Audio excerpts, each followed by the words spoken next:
Hello बच्चों, यहाँ प्रश्न है कि मान निकालिए दिया है समाकलन x की घात 2 dx बटा में x की घात 4 ऋण में x की घात ऋण में 12। तो चलिए इस प्रश्न को हल करते हैं।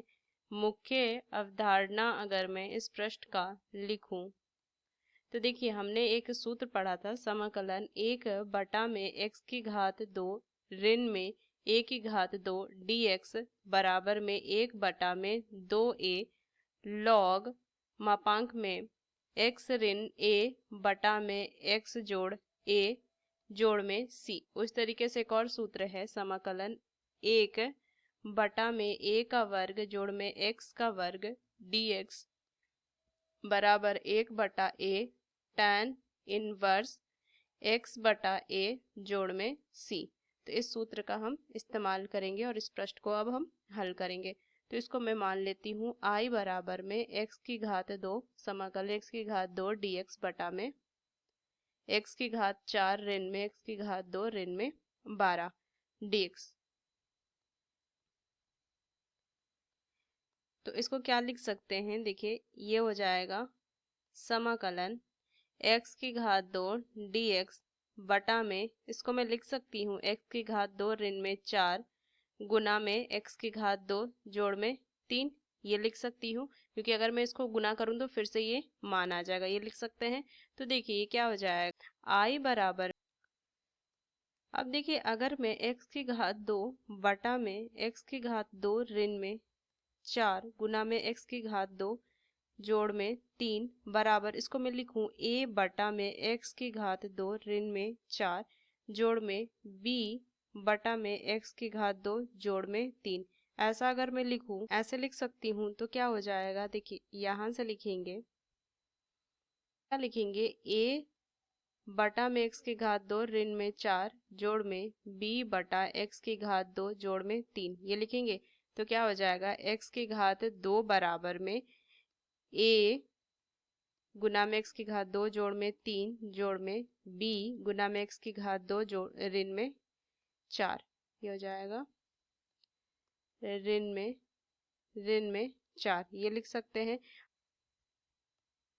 अब देखिए अगर मैं एक्स स्क्वायर का जो गुणांक है उसकी तुलना करूँ तो क्या लिख सकते हैं, ये हो जाएगा a जोड़ में b, क्योंकि इसके भी जो गुणांक है वो क्या हो जाएगा, a जोड़ में b बराबर, इधर हो जाएगा एक्स स्क्वायर के गुणांक 1 हो जाएगा।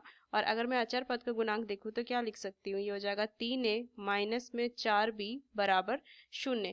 तो यहाँ से a बराबर क्या हो जाएगा, 1 माइनस b, और इधर अगर मैं a का मान रख दूँ तो 3 गुना में 1 माइनस b माइनस में 4b बराबर 0। तो 3 माइनस में 3b माइनस में 4b बराबर 0। तो क्या लिखेंगे कि 3 बराबर में इधर चल जाएगा तो कितना हो जाएगा, 7b। तो b बराबर में 7 बटा 3, सॉरी 3 बटा 7, ये हो जाएगा 3 बटा 7। तो a का मान क्या हो जाएगा, ये मान यहाँ रख देंगे तो ये हो जाएगा a बराबर में 1 माइनस में 3 बटा 7 बराबर में 7 माइनस 3 4 बटा 7। a और b का मान आ गया।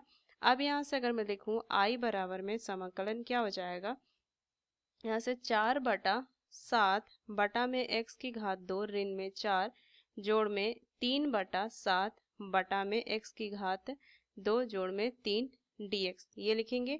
आगे इसको हल करें तो लिखेंगे I बराबर में 4 बटा 7 बाहर लेके आ जाएंगे तो हो जाएगा 1 बटा में x की घात 2 ऋण में 4 dx जोड़ में इधर भी 3 बटा 7 बाहर लेंगे, समाकलन 1 बटा में x की घात 2 जोड़ में 3 dx। अब हम दोनों में सूत्र लगा सकते हैं तो क्या हो जाएगा, 4 बटा 7 गुना में क्या हो जाएगा, देखिए पहला सूत्र क्या था, यहाँ से अगर मैं देखें तो ये हो जाएगा एक समाकलन 1 बटा x की घात 2 ऋण में a की घात 2 dx बराबर 1 बटा 2a। तो यहाँ से लिखेंगे 1 बटा 4 लॉग, और ये हो जाएगा मापांक में x माइनस 2 बटा में x जोड़ में 2 जोड़ में इधर कितना हो जाएगा, ये मान आ जाएगा वर्गमूल 3 बटा में 7 tan इनवर्स कितना हो जाएगा, x बटा में वर्गमूल 3 जोड़ में c, ये लिख सकती हूँ मैं, क्योंकि ये जो 3 होगा वर्गमूल 3 का वर्ग है तो ये ऐसे लिखेंगे। आगे इसको हल करें तो कितना हो जाएगा, I बराबर में 1 बटा 7 लॉग, क्या लिखेंगे कि 4 से 4 जाएगा, लॉग मापांक में x माइनस 2 बटा में x जोड़ 2 जोड़ में वर्गमूल 3 बटा 7 tan इनवर्स x बटा वर्गमूल 3 जोड़ में सी। तो ये इसका सही उत्तर आ जाएगा और यही मुझे ज्ञात करना था। तो इस मुख्य अवधारणा का इस्तेमाल करके हमने इस प्रश्न को हल किया। आशा करते हैं प्रश्न आपको समझ में आया। धन्यवाद।